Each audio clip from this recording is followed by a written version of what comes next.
Olá a todos e todas, meu nome é Gabriel Chama.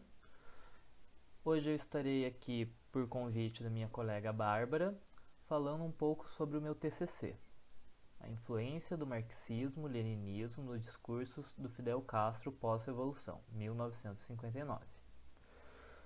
Pois bem,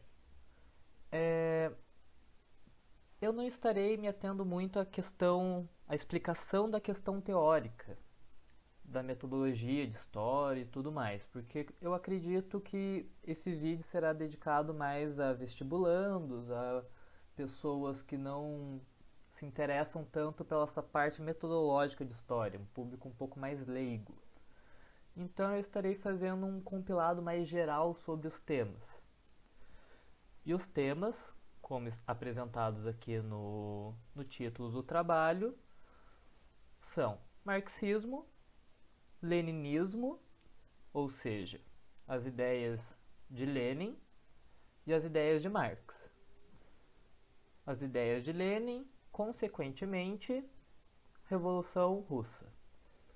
E depois, Fidel Castro e, consequentemente, Revolução Cubana. Esse TCC foi apresentado na Pontifícia Universidade Católica do Paraná. E vamos lá, começar o nosso vídeo. Antes de começar a falar sobre o marxismo propriamente dito, eu acho interessante a gente fazer um compilado geral, bem rápido, bem sucinto, sobre as formas de governo e as formas de trabalho antigas. Pois bem, comecemos pelo feudalismo. Feudalismo, que era o sistema de governo da Idade Média, era baseado em servidão. Um parênteses importante, servidão e escravidão não são a mesma coisa. Não é a mesma coisa. É diferente. Servidão, você é obrigado a trabalhar, mas não é propriedade. Escravidão, você é propriedade. Eu posso comprar, eu posso vender, eu posso marcar você com ferro. E uma analogia horrível, mas infelizmente realista, é como se a pessoa fosse um gado, é como se fosse um animal. Eu posso marcar você com ferro, literalmente, para dizer que você é minha propriedade, caso você fuja, por exemplo. Na servidão você não tinha isso. E o que é importante a gente falar do feudalismo também é sobre a relação dos senhores feudais. A relação dos senhores feudais era baseado em o rei começar a dividir as suas terras para outras pessoas gerenciarem, mas essas pessoas fazerem um voto de lealdade ao rei. Então, ele era vassalo do rei, que era o suzerano. Esses vassalos poderiam fazer o mesmo voto com outras pessoas, ou seja, se tornarem suzeranos de seus próprios vassalos. O vassalo do rei não devia nada a ele. Ou seja, se João é o rei e tem um vassalo chamado Pedro, e o Pedro tem um vassalo chamado Henrique, o Henrique não deve nada ao João, ele deve ao Pedro, e Pedro deve ao João. Ok? Esse sistema de governo, com o passar do tempo, começou a ficar bem descentralizado, porque os senhores feudais começaram a falar, tá, eu não preciso mais fazer, ele não pode me obrigar a cumprir o dever que eu tinha com ele. E começou a ficar bem descentralizado. Outro senhor feudal também, que era em alguns momentos o maior senhor feudal, era a igreja. A igreja era senhor feudal, tinha os seus servos, e os servos eram obrigados a trabalhar nas terras dos seus senhores feudais, não importa quem seja, e pagar os impostos, pagar os tributos, obedecer às leis, mesmo as mais absurdas, como por exemplo, essa era bem pouco aplicada porque gerava revolta, e vocês já vão entender por quê. Era uma lei que dizia que o senhor feudal podia consumar o casamento de qualquer um dos seus súditos, ou seja, qualquer um dos seus servos. Ou seja, ele, principalmente em uma época bem religiosa, ele poderia ser a primeira pessoa, teoricamente, a ter relações sexuais com a mulher de um homem. Eles acabaram de casar, o senhor feudal vai lá e consuma o casamento. E o noivo que não ache ruim, porque ele pode ser punido. Os impostos muitas vezes eram extremamente altos, agressivos. Muitas vezes a pessoa tinha pouco tempo para trabalhar nas próprias terras. Então era um sistema. E isso mudava muito de senhor feudal para senhor feudal. Então nós temos duas narrativas sobre como acabou o feudalismo.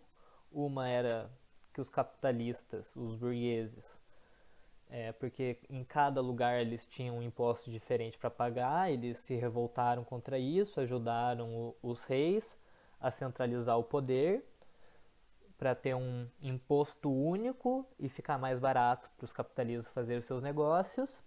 E outra versão, que é que os próprios senhores feudais que não eram reis limitaram seus poderes, ficaram sob a tutela do rei, abriram mão de seus poderes porque eles estavam com medo de revoluções civis. Eles estavam com medo de perder seus privilégios. Então eles deram um passo para trás, se uniram com o rei e deixaram as populações reprimidas.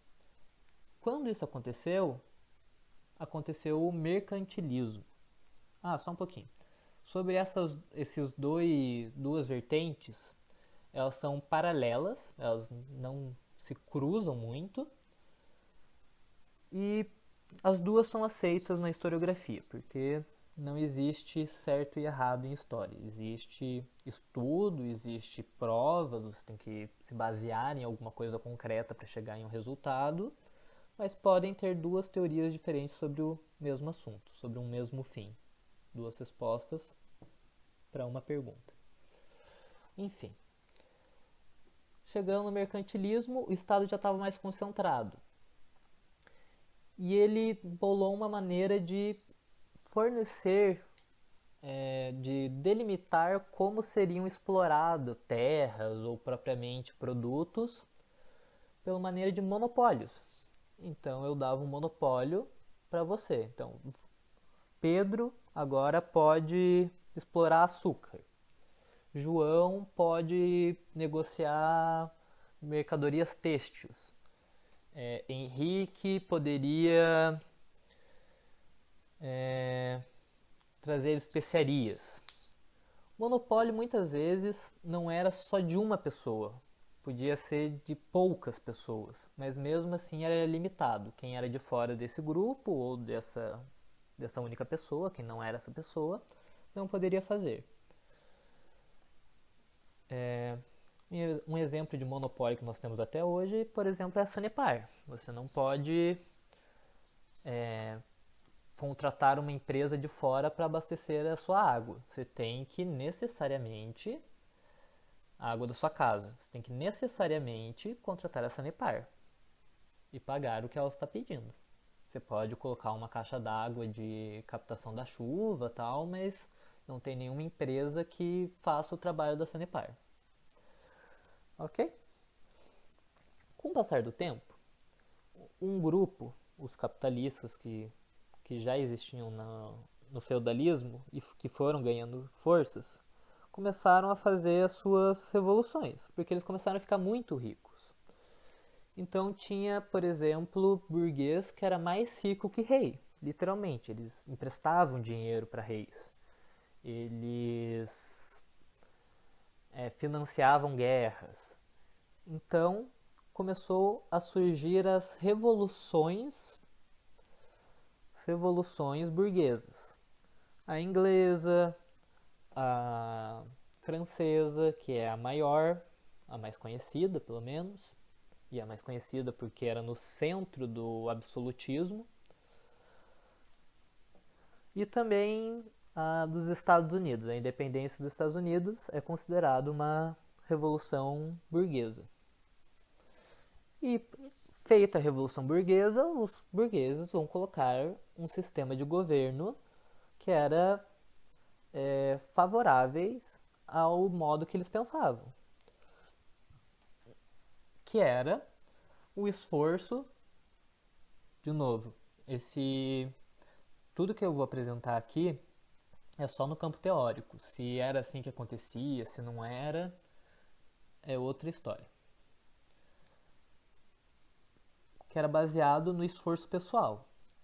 Eu vou lá, me esforço, eu tenho um produto melhor, eu consigo vender mais, tá mais barato, as pessoas têm mais interesse e o mercado vai se regulando. Era essa a linha de pensamento, linha teórica. E daí que nós entramos no marxismo. O marxismo é tido como o socialismo e o comunismo científico, que não é utópico. Utópico vem de uma lenda grega da ilha de Utopia, que é uma ilha com tudo que você pode querer. Tudo. Imagina, sei lá, fonte de chocolate, animais fofinhos, ou sei lá, metal hardcore estourando no último, funk pancadão, sei lá, qualquer coisa que vocês gostem aí. Imaginem, tudo que vocês gostam. Só que a cada vez que os marinheiros começam a se aproximar dessa ilha, ela se afasta mais. E os governos que são tidos utópicos, eles, por nunca conseguir chegar até a linha de chegada, vamos dizer assim, a ilha com todos os desejos, onde vai ser o paraíso na Terra, eles têm a mera intenção de avançar. Quanto mais eu avançar, melhor vai ficar. Talvez não fique perfeito, mas vai ficar melhor. Ou menos pior. Então, o socialismo é tido como um governo centralizado, que é a ditadura do proletariado. E essa ditadura do proletariado viria de forma espontânea e global. O mundo inteiro, todos os proletários, o proletariado de todo mundo ia fazer uma revolução, ia tomar o poder e ia acabar com as lutas de classe, que, segundo Marx, é a motivação da história inteira. Então, no sistema feudal, os servos estavam sempre em confronto com os senhores feudais, porque um era beneficiado e o outro era explorado. No mercantilismo era a burguesia e a nobreza, porque a burguesia mesmo, quanto mais rica ela fosse, ela nunca seria nobre, nunca teria direitos de explorar as terras ou de ter um monopólio para si mesmo. E no capitalismo, as pessoas que produzem e as pessoas que têm os meios de produção. Tem a terra, tem os latifúndios, tem uma empresa, tem uma fábrica. Essas pessoas, segundo Marx, estão sempre lutando uma com as outras. Quando chegasse no socialismo, isso ia acabar, porque as pessoas de baixo, as pessoas que produzem, são as pessoas que estão no poder. De volta, teoricamente. Então, esse Estado seria centralizado e forte, é uma ditadura. Mas a ditadura do proletariado não é necessariamente o mando de uma pessoa só, como muitas vezes nós temos na nossa cabeça. Então poderia ser, como foi durante um certo período bem curto, enquanto Lenin estava vivo, na desculpem, na União Soviética, ou na Rússia socialista, antes de ser União Soviética, que era ter um partido único, centralizado, mas dentro desse partido, e apesar de não poder ter outras, por exemplo, não poder ter um partido capitalista, só tinha o Partido Comunista, mas dentro do Partido Comunista as pessoas poderiam trocar ideias, poderiam fazer reformas, poderiam ter um amplo debate. E esse governo funcionaria para que os meios de produção, seja fazenda, seja fábrica, seja uma padaria da esquina, elas aos poucos, ou dependendo do caso, de um dia para o outro, fossem do Estado e as próprias pessoas começassem a gerenciar esses negócios, esses meios de produção.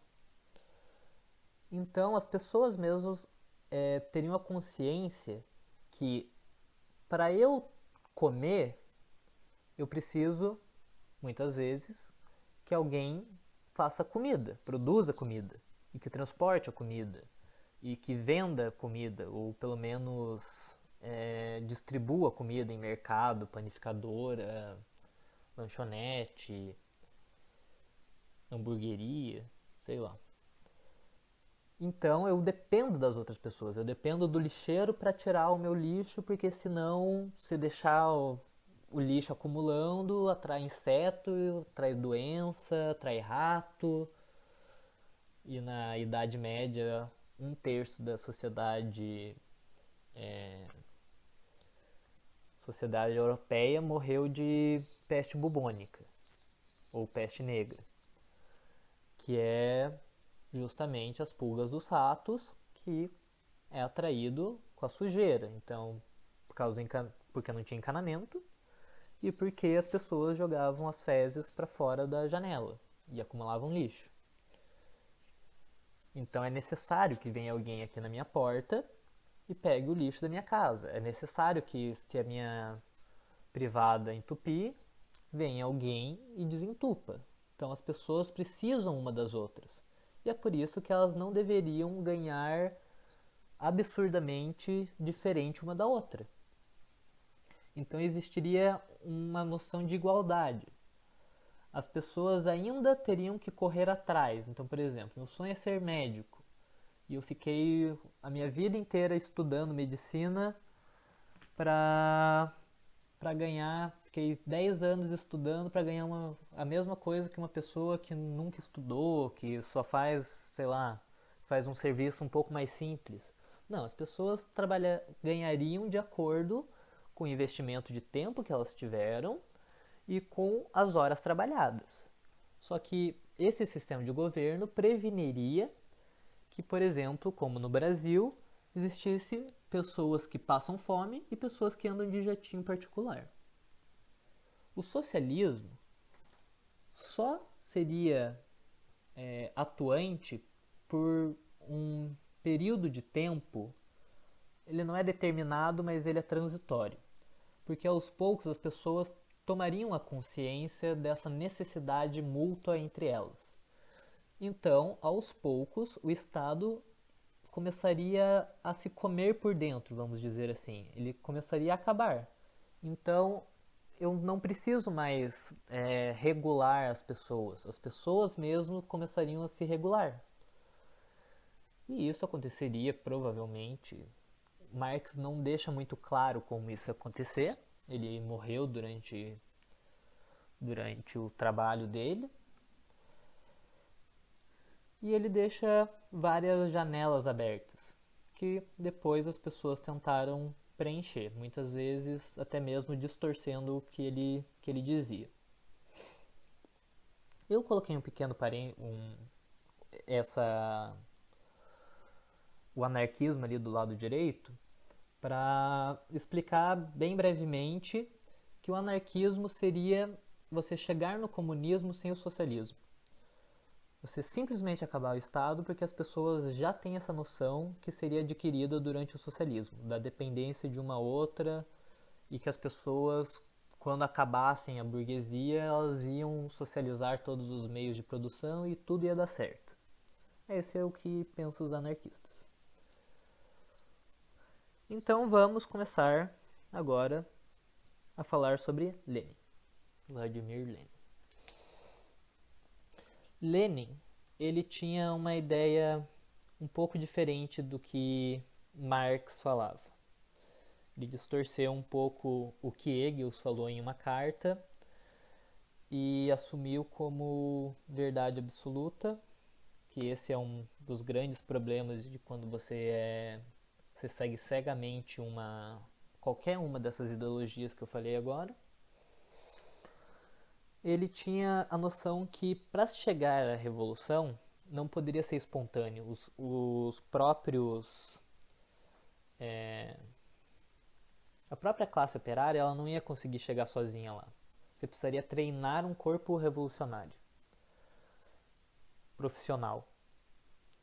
Então você precisaria treinar algumas pessoas da classe mesmo, para essas pessoas liderarem os seus operários e poder administrar essas pessoas. E aqui é muito importante lembrar que ele era contrário ao sindicalismo, ou seja, ele não era favorável a sindicatos. Que quando a gente pensa em liderar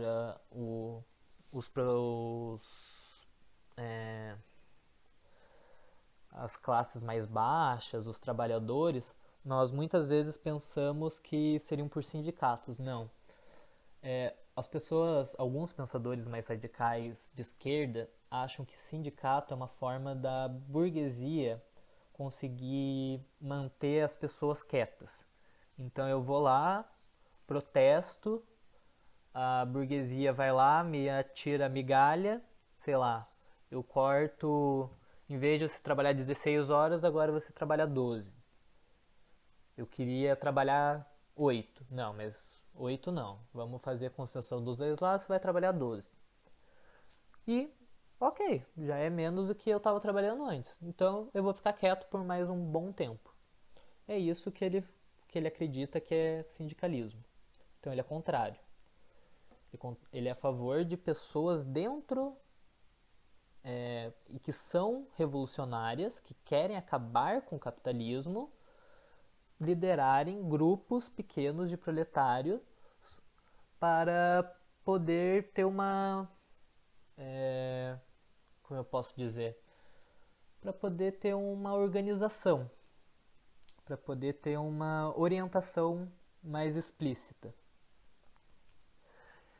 E ali só um entre parênteses, ele era a favor também de armar a população, porque ele acreditava que a polícia, o exército, e isso é importante dizer porque colocando assim parece a ideia de eu ter uma arma para me defender de um bandido, ou de um assaltante, ou de um invasor. Não. Ele colocava que era importante as pessoas se armarem justamente contra o Estado, justamente contra abusos do Estado. Então é o Estado ter medo das pessoas pequenas, que eles já estão armados. Eles já podem tirar o Estado se eles quiserem. E daí tem os pormenores, que é a polícia ia ser um corpo civil e tudo mais, mas não cabe aqui. Ali do ladinho eu coloquei só para diferenciar que stalinismo e maoísmo são teorias fundadas no marxismo-leninismo. Eles se apropriaram do marxismo-leninismo e distorceram bastante, principalmente Stalin, e que não é a mesma coisa. Lenin morre, em seu testamento ele deixa bem explícito que não é para Stalin assumir, Stalin assume, o partido deixa assumir, e Stalin faz tudo que nós já sabemos, perseguições religiosas, perseguições étnicas, e simplesmente um genocídio, dá para colocar assim. O stalinismo ele é caracterizado principalmente pelo pela burocracia. E que é bem interessante a gente também observar que, por favor, nazismo, estou falando isso antes que alguém já pense coisa contrária, nazismo não é de esquerda, não é, mas os dois são caracterizados pela burocracia. E segundo a Hannah Arendt, a burocracia é pior do que você ser um monstro, por exemplo. Porque você isenta a pessoa de pensar. Ela simplesmente assina papéis. Ah, vou mandar 30 pessoas para a câmara de gás, vou mandar 30 pessoas para trabalho de para gulags, que eram campos de concentração para trabalho forçado. Então as pessoas simplesmente fazem aquilo sem pensar, sem questionar, sem falar, será que isso é certo? Então é importante a gente diferenciar uma coisa da outra pra gente não sair falando bobagem aí. Eu quero que todo mundo em casa repita agora: nazismo não é de esquerda. Não é de esquerda. Enfim. Entramos na Revolução Russa. Ok. Vamos falar um pouco dos antecedentes da Revolução Russa, né? Por que aconteceu uma Revolução Russa? Porque o sistema czarista, que eram os reis russos, eles eram bem autoritários, eles eram autocráticos, ou seja, era uma maneira baseada em Luís XIV ainda, que é o rei manda e o resto obedece. Tudo bem que não era bem assim, mas enfim. Era bem centralizado, não tinha constituição e as pessoas tinham que fazer o que mandava, o que o czar mandava. E as condições de vida eram bem precárias. A Rússia era um país bem atrasado. Ainda tinham alguns resquícios de trabalho feudal ainda na Rússia. E ainda tinha um atraso muito tecnológico das fábricas e de tudo mais. Então isso limitava bastante a condição de vida das pessoas. Então várias classes sociais estavam já fartas desse sistema e queriam mudança. E elas se juntaram e fizeram a revolução. Alguns outros fatos que aconteceram e que ocasionaram na Revolução Russa foi a derrota na Guerra do Japão, que quando nós pensamos em imperialismo, nós pensamos mais em Inglaterra, Holanda. Holanda a maioria das pessoas não pensa, mas a Holanda foi um país imperialista, inclusive bem sanguinário. Bélgica também.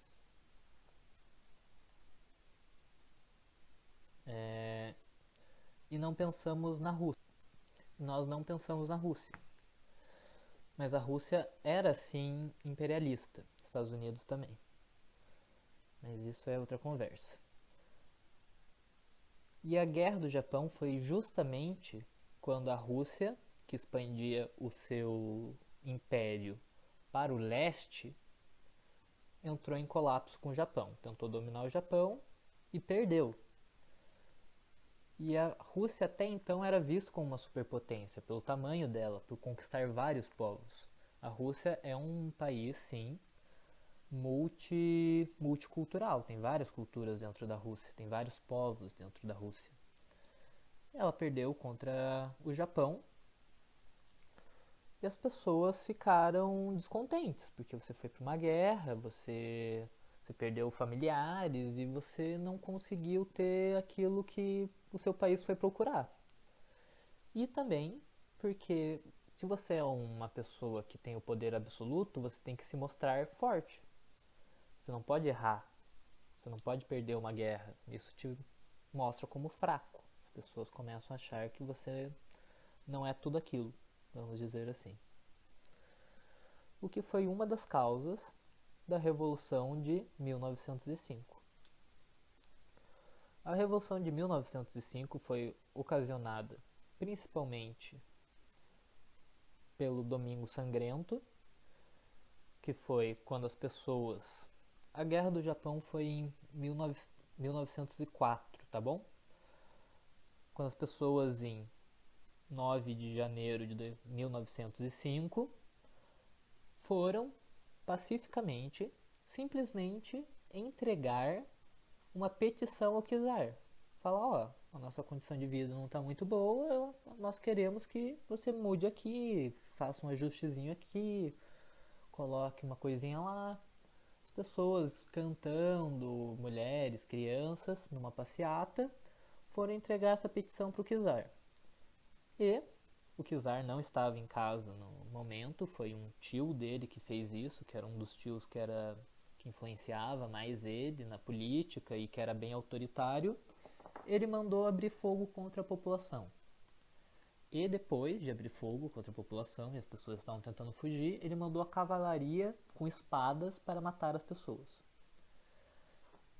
E isso, com certeza, ficou marcado na memória das pessoas. Mas,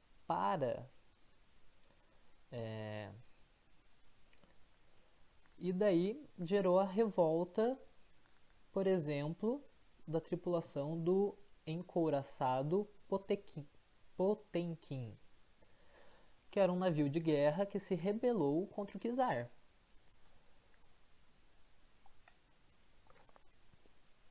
Desculpe, eu fui beber um pouquinho de água. Se rebelou contra o czar, que era um encouraçado bem forte, os próprios... as próprias classes mais altas que comandavam o barco também se revoltaram. E isso mostrou que o czar estava perdendo o controle do exército também, e isso que é muito perigoso. E daí tem um pequeno evento ali também dos universitários e intelectuais que também em 1899, como uma tradição universitária, os russos invadiam cafés e padarias e lugares públicos e até privados e iam fazendo uma festa. E a polícia encarou isso como uma rebelião, como desordem e abriu fogo, tratou com crueldade todo mundo, matou várias pessoas. E em 1900, os universitários da mesma universidade se organizaram, e de outras universidades, se organizaram para fazer um protesto e também foram recebidos da mesma maneira. Então, o encouraçado Potemkin se revoltou, todo mundo se revoltou, na verdade. Teve basicamente uma guerra civil e o czar, para apaziguar as pessoas, disse que ia fazer uma constituição, ia limitar os seus poderes, ia colocar um parlamento, que foi mais ou menos o que aconteceu com a Inglaterra muito tempo antes. Mas essa constituição não era muito levada a sério, não tinha tantas coisas assim. O czar ainda podia dissolver o parlamento quando ele quisesse, ele fez várias vezes isso. Então, assim, não era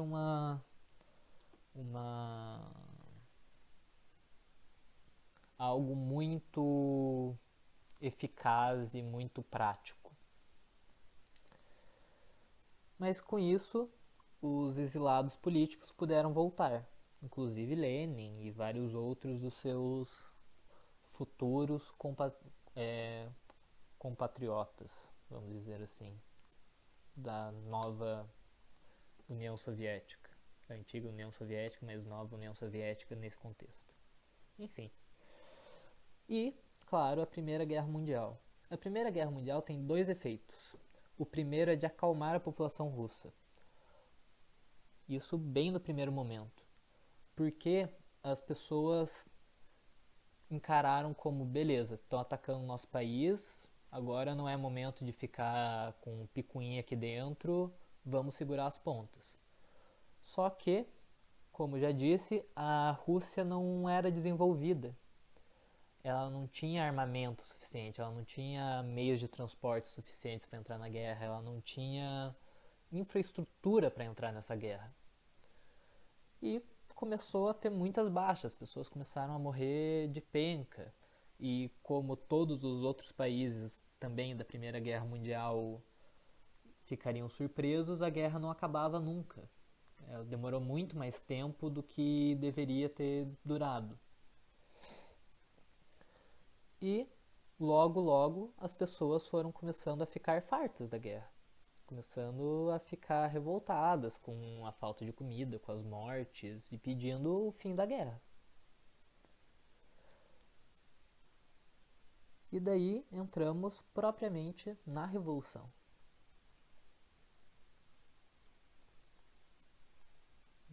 Travou aqui de novo. Enfim, em 1917, no Dia Internacional da Mulher, um protesto de mulheres e de outras pessoas de outras partes da sociedade entraram em confronto com a polícia. Em confronto não, já vou explicar. Elas foram protestar porque nesse ponto não foi culpa do czar, mas o abastecimento de comida estava muito escasso. As pessoas estavam realmente passando fome.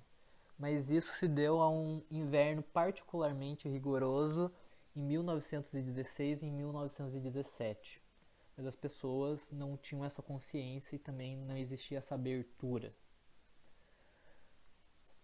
Então foi feita uma revolução. E muitos autores colocam que justamente a revolução estava perdida quando a polícia e o exército foram ordenados a atirar contra os manifestantes e essas pessoas disseram não e ficaram do lado dos manifestantes. Aí é que acabou. E o czar renunciou do poder já quando não tinha outra alternativa. E daí que nós vamos voltar ao outro slide para explicar sobre os partidos dentro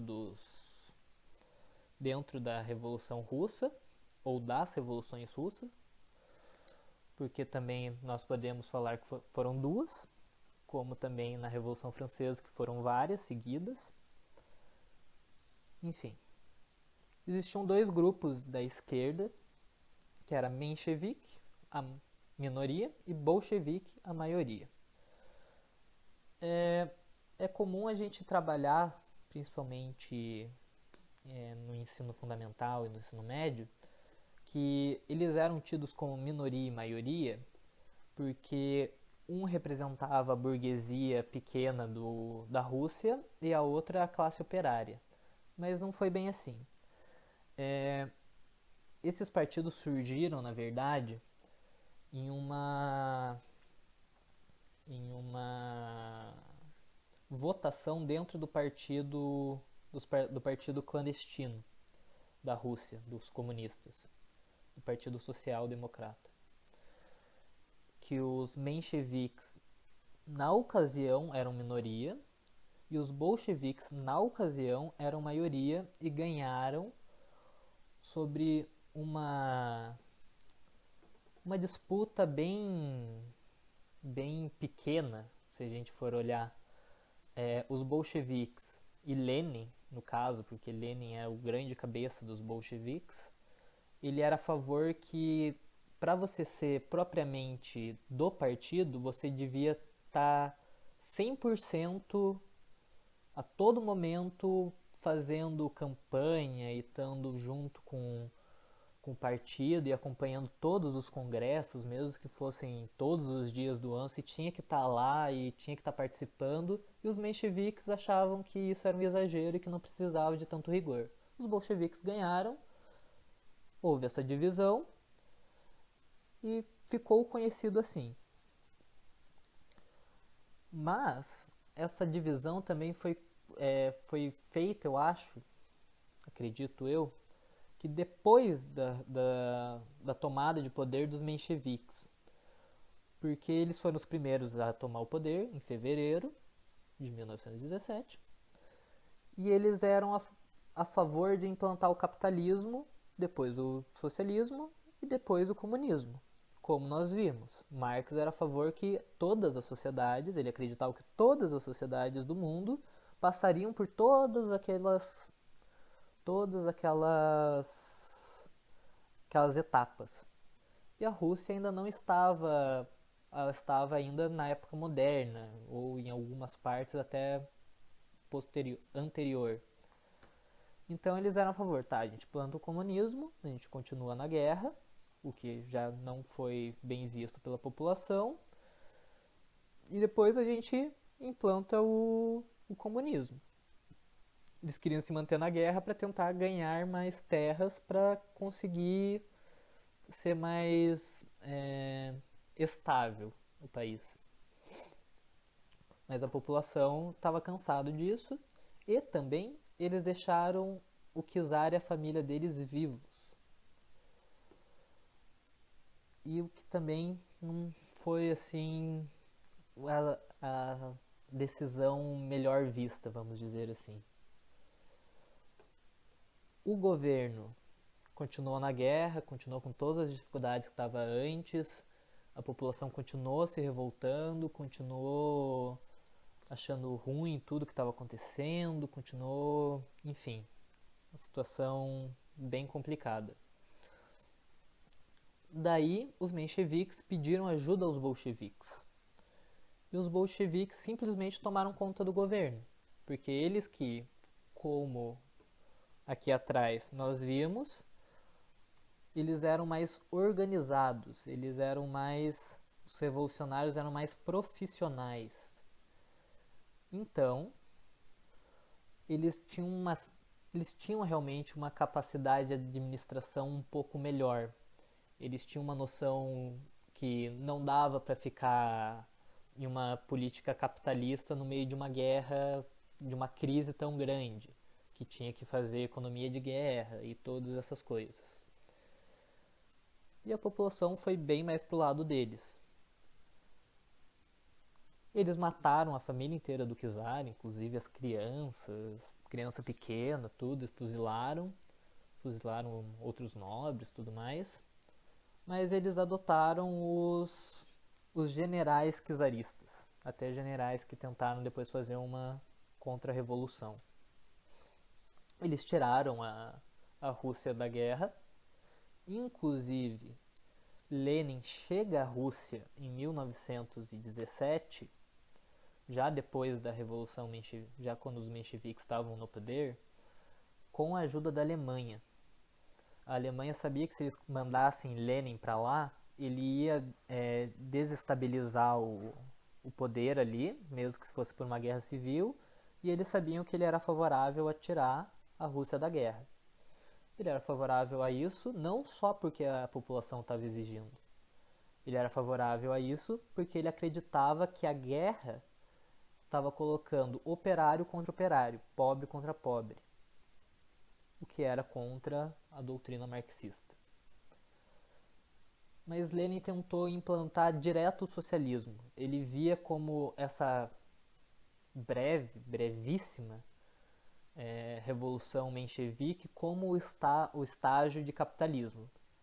Então ele falou, tá, a gente já passou pelo capitalismo, vamos pro socialismo. O que trouxe várias crises dentro, crise de abastecimento e tudo mais. E com a retirada da Rússia da guerra, os antigos aliados da Rússia, Estados Unidos, França, Inglaterra, Itália, eles ficaram pé da vida, vamos colocar assim, esses termos super profissionais. Ficaram pé da vida e também com medo, porque a Revolução Francesa foi um exemplo para o mundo inteiro de uma revolução que acabou com a monarquia. E isso desencadeou nos outros países. E a Revolução Russa, Marx chegou a conversar com os comunistas russos sobre colocar direto um socialismo na Rússia. Mas ele só acreditava nisso se a Rússia fosse o ponto de partida. Se o mundo inteiro visse a Rússia e falasse, caramba, eles fizeram a revolução, a gente também pode, a gente vai fazer. O que não aconteceu. Aconteceu em alguns lugares, mas não aconteceu na maneira global que a União Soviética, Marx e tudo mais estavam esperando. Então a Alemanha manda Lenin para lá justamente para fazer essa revolução. Os países com medo desse radicalismo e com esse e dessa e também os aliados queriam colocar a Rússia de volta na guerra.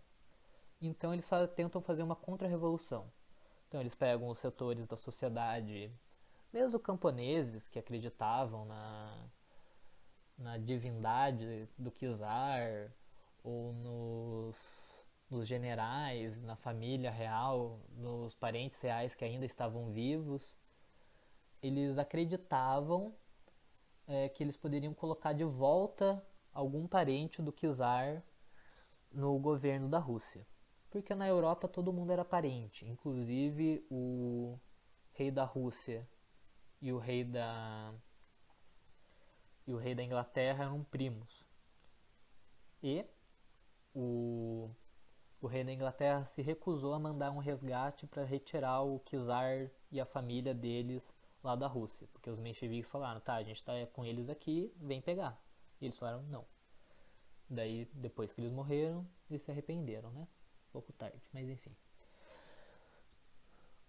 E isso estourou uma guerra civil, que durou bastante tempo, durou até 1922, e que chegou muito perto de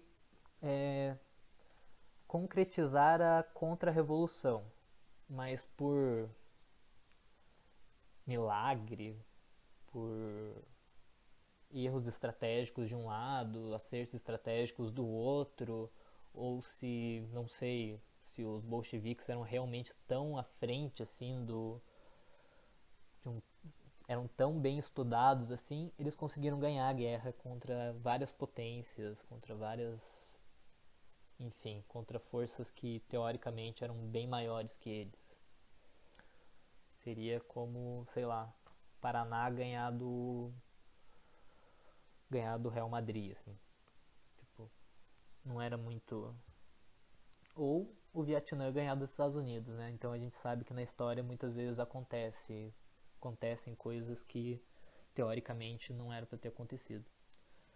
Então, essa é a Revolução Russa.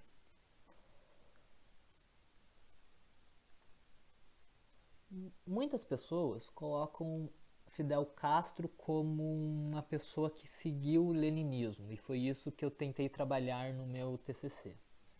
Depois eu coloco o desfecho da minha pesquisa, ou pelo menos o desfecho parcial da minha pesquisa sobre o assunto, mas vamos falar agora sobre a Revolução Cubana um pouquinho mais.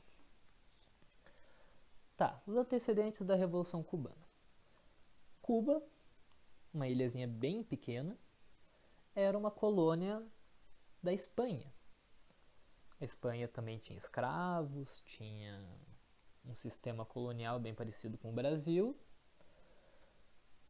E a Cuba teve várias guerras de independência. Foram 3 guerras de independência, com as 2 primeiras terminando em tragédias para os revolucionários, ou para os revoltosos, depende do lado que você está. E uma que deu certo. Mas, como eu havia dito, os Estados Unidos também é imperialista. E no final da guerra, quando os revolucionários de Cuba, propriamente dito, estavam quase ganhando a guerra, sozinhos, sem ajuda, os Estados Unidos usou uma desculpa esfarrapada, que tinham bombardeado um barco lá deles, a Espanha tinha bombardeado um barco lá deles, e eles se meteram na guerra, fizeram a Espanha assinar um tratado com eles, sem os revolucionários, excluíram os revolucionários da mesa de negociação e tomou Cuba para eles. Cuba, a partir daí, era uma colônia dos Estados Unidos. Só um minutinho.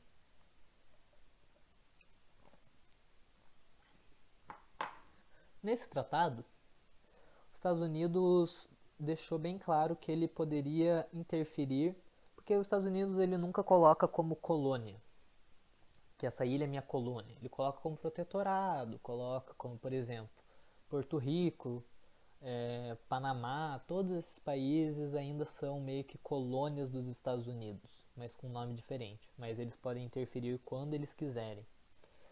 Cuba era isso também. Eles colocam um ditador ou um presidente fantoche lá. Quando eles precisam, eles entram para garantir que os interesses dos Estados Unidos está sendo mantido. Por exemplo, as terras dos cidadãos dos Estados Unidos. Cidadãos. Eu falei meio enrolado.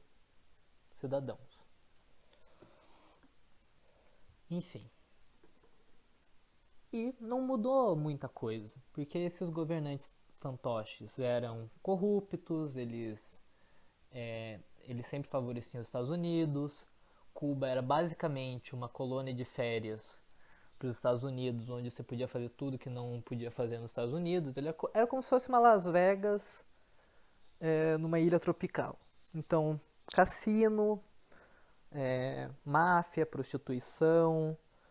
Então as pessoas não queriam que fosse só aquilo o país delas, né? E também, como eu disse, por causa do passado colonial, ainda existia muita tensão racial dentro de Cuba. E muitas foram mantidas. Então, por exemplo, algumas distinções de cargos que pessoas de pele escura, afrodescendentes, não poderiam tomar. Só pessoas que eram descendentes da Espanha. Ou só quem era dos Estados Unidos. Depois da independência, isso não ficou tão claro como era na época colonial. Contudo, era meio por baixo, dava para entender que era assim que funcionava ainda. E isso ainda gerava bastante tensão. Em 1953, Fidel Castro, que já era um universitário que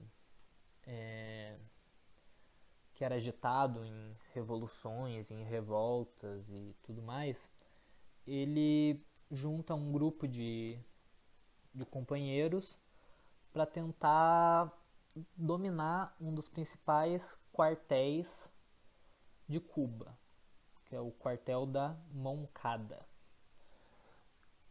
A operação terminou em desastre, a maioria dos revoltosos foi morta.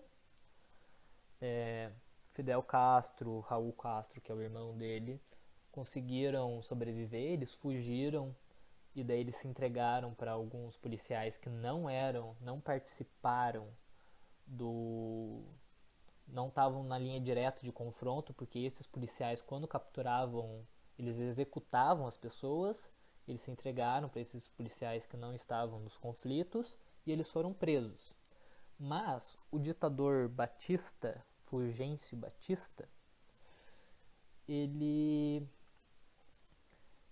depois de ganhar uma eleição fraudada, que ele era o único candidato, então não tinha muito como ele ganhar, não tinha como ele perder, enfim, ele se sentiu bastante confiante e também por pressão das pessoas, porque Castro conseguiu que as pessoas tomassem o lado dele. Ele escreveu um livro dentro da prisão que era A História Me Absolverá. As pessoas começaram a ficar sensibilizadas por aquilo, começaram a pedir para que ele fosse liberto, e daí o Fulgêncio Batista, o ditador, liberou. Estava se sentindo confiante, tinha apoio dos Estados Unidos, que ele convocou algumas vezes. Ele deu alguns golpes de Estado. Ele deu um golpe de Estado, depois foi retirado, daí voltou para o poder, mais ou menos como Vargas. Então ele estava se sentindo confiante e liberou os que tinham sobrevivido da revolta. Fidel Castro foi para o México, foi exilado no México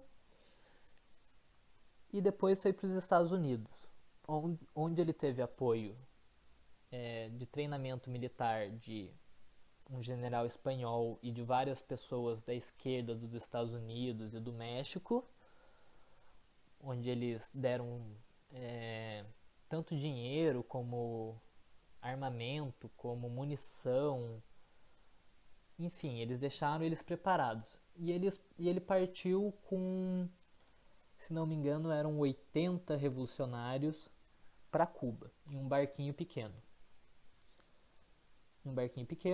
Eles partiram para Cuba e eles, dentro de Cuba, tinham contatos dentro de Cuba, convocaram uma greve geral que tinha a pretensão de distrair a polícia. A greve foi aceita, as pessoas fizeram a greve, a polícia estava distraída, tudo, só que o barco não comportava o peso que eles estavam levando, porque era muito acima da quantidade máxima de pessoas, e ainda com armamento, caixa de munição, tudo mais. Chegou lá, eles chegaram vários dias atrasados em uma praia bem distante do que era previsto. E o governo de Cuba já sabia que eles estavam vindo. Então foi basicamente um massacre. Quase todos eles morreram, mas Fidel Castro e Raul Castro, pessoas extremamente sortudas pelo jeito, né, conseguiram correr e se esconder na Sierra Mestra, que é basicamente uma serra onde as pessoas que não são urbanas ficam, que as pessoas mais humildes, os agricultores, tudo mais, ficam ali, nessa parte do país. E eles foram conseguindo ganhar a simpatia das pessoas. Eles foram ganhando a simpatia das pessoas porque eles... Isso era uma estratégia de Castro, não eram porque eles eram boas pessoas com grandes corações. Eles não abusavam dos camponeses como o exército regular do país. Então, por exemplo, eles pagavam pelo que eles consumiam, eles pediam doações e quando não davam, eles aceitavam. Essas coisas assim. Que o contrário do exército, que ia lá, tomava tudo. Então eles ganharam a simpatia das pessoas. As pessoas foram se juntando ao exército deles por raiva ao governo que era autoritário com elas. E conforme foi crescendo a guerra, a ditadura do Fulgêncio Batista foi ficando cada vez mais pesada, mais sangrenta. Ele foi cada vez pressionando mais as pessoas e cada vez mais as pessoas foram ficando do lado de Fidel Castro. Isso foi também, dizem alguns autores, outros discordam, uma estratégia de Fidel Castro. Que ele sabia que ia acontecer isso e ele sabia que ia acabar... que as pessoas iam acabar ficando do lado dele. E é interessante a gente perceber que aqui já existia a União Soviética, estava no meio da Guerra Fria, mas eles não tiveram ajuda nenhuma da União Soviética. Nenhuma. A União Soviética nem sabia o que era Cuba. Ficaram extremamente surpresos, inclusive, quando o país foi procurar a ajuda deles. Um pouco mais pra frente, além de quando já tinham tomado o poder, que já vai ser explicado também. E muito do apoio que eles conseguiram foi por causa do rádio rebelde, que era um rádio que os revolucionários transmitiam nas partes que eles já tinham conquistado, entre aspas, que já tinham assegurado, que tinham tirado da mão do governo. Então eles faziam propaganda, falavam o que estava acontecendo. e também eles conseguiram uma entrevista com um jornalista dos Estados Unidos. Então eles souberam usar o marketing para conseguir colocar as pessoas de dentro e fora de Cuba do lado deles.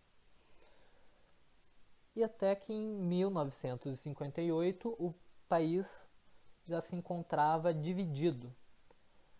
Depois de uma pequena derrota, o exército tentou fazer uma ofensiva com mais de 10 mil homens e vários equipamentos modernos contra os revolucionários. E depois de vários dias de confronto, o exército teve que pedir arrego, porque eles já tinham perdido mais de 1000 homens, e então eles tiveram que recuar. E isso foi quando realmente começou a fazer a moral, né, dos revolucionários. Né? A gente ganhou da ofensiva que era para ser a ofensiva final dos caras contra a gente. E eles começaram a ganhar várias batalhas, até que eles conseguiram dividir Cuba em dois. Então a capital estava isolada. O abastecimento da capital estava isolado por terra, que era o meio mais barato de conseguir suprimentos. Eles tinham que fazer tudo por ar ou por água, que é muito mais caro. E daí eles tentaram, o governo de Cuba tentou passar o bloqueio com um trem blindado, que foi destruído pelos revolucionários e que foi basicamente o ponto final. Depois disso, eles conquistaram Santiago de Cuba, que ainda na capital, eles conquistaram Havana, que ainda não era capital.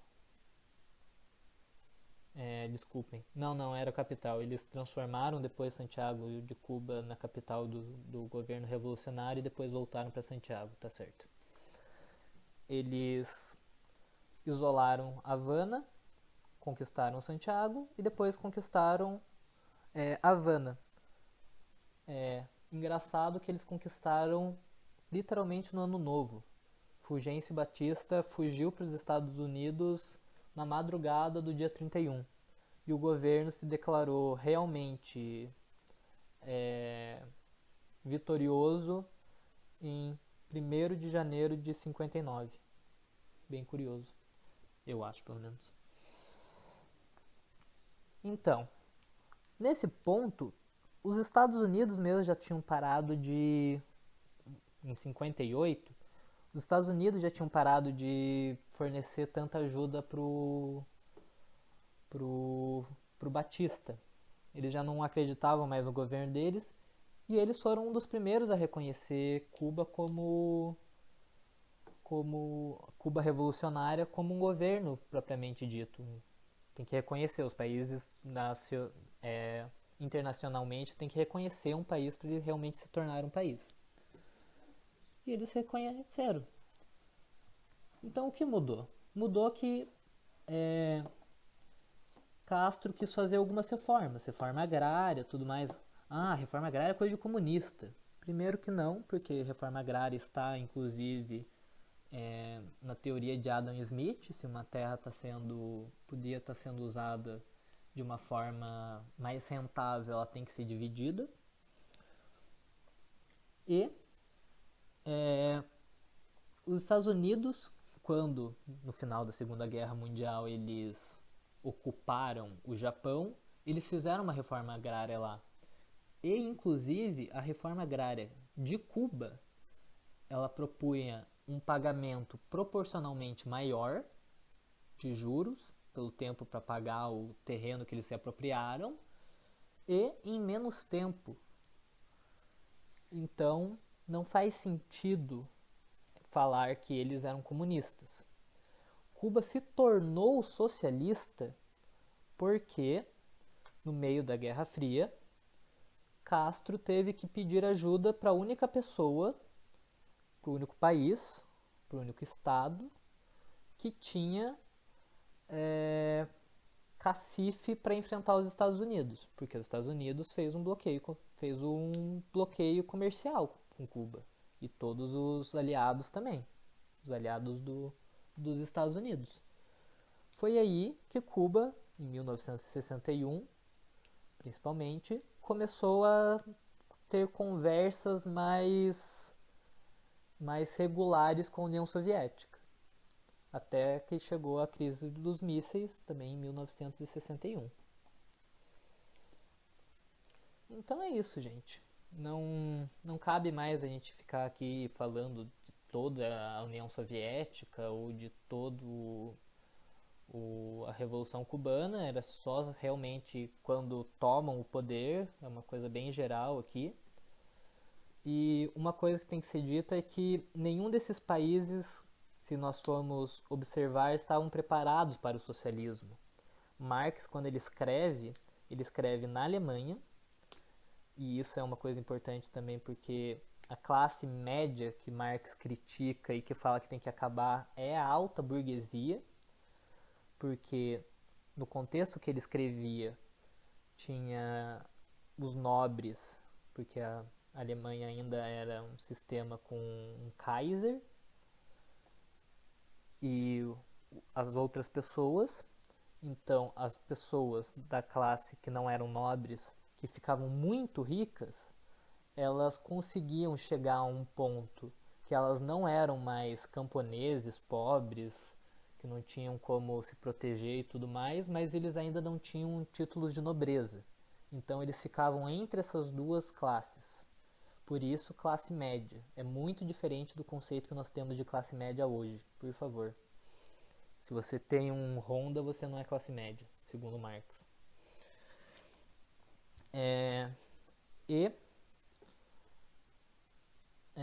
Cuba também não, né?